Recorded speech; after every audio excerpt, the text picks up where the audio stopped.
As expected, nagtanghal ulit ang ating pop star royalty na si Sara Geronimo sa Araneta Coliseum ngayong gabi kung saan ay libo-libong fans ng basketball ang naroon.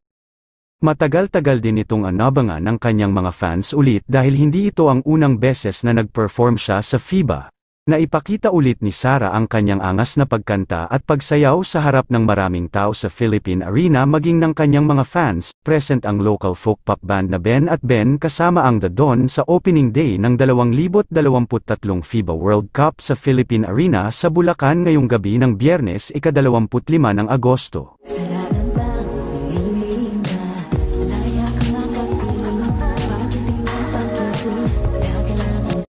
Ang mga pagtatanghal ay nagaganap pagkatapos lamang ng 4 p.m. laban sa pagitan ng Italy at Angola at bago kontrahin ng Gilas Pilipinas ang Dominican Republic sa alas 8 ng gabi. Ang FIBA Local Organizing Committee ay todo-todo at naghahanap ng record para sa pinakamaraming dinaluhang laro sa kasaysayan ng torneo, kaya naman idineklara ito ng Pangulong Ferdinand Bongbong Marcos Jr. sa Bulacan. 45 taon na ang nakakaraan mula nang dalhin dito sa unang pagkakataon ang prestihiyosong basketball showpiece at hindi na bago pero mas excited ang mga Pinoy sa pag-uwi nito. Ito rin ang magsisilbing pangalawang pagkakataon ni Sara na makasali sa FIBA dahil dati siyang naging center stage sa draw ceremony noong Abril sa Smart Araneta Coliseum. Samantala, naging bahagi rin ng World Cup Draw Festival ang Ben at Ben sa Uptown BGC sa Taguig City. Maging bahagi ng kasaysayan habang sinisikap ng Pilipinas na basagin ang record ng pagdalo sa FIBA na tumayo ng halos 3 dekada.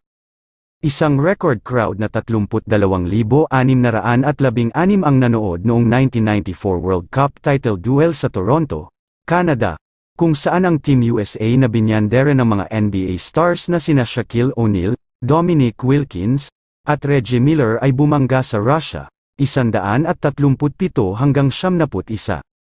Nakatakdang maging bahagi ng potensyal na record-breaking crowd sa Bulacan ang mga miyembro ng 1,978 World Cup squad ng Pilipinas, na kumakatawan sa bansa sa huling pagkakataong nag-host ito ng Global Hoops Showpiece.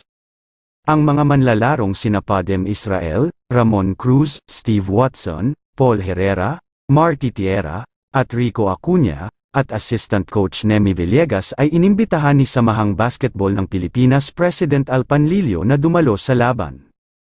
Kasabay ng mga laro sa Philippine Arena, magsisimula rin ang aksyon ng World Cup sa Mall of Asia Arena sa Biyernes.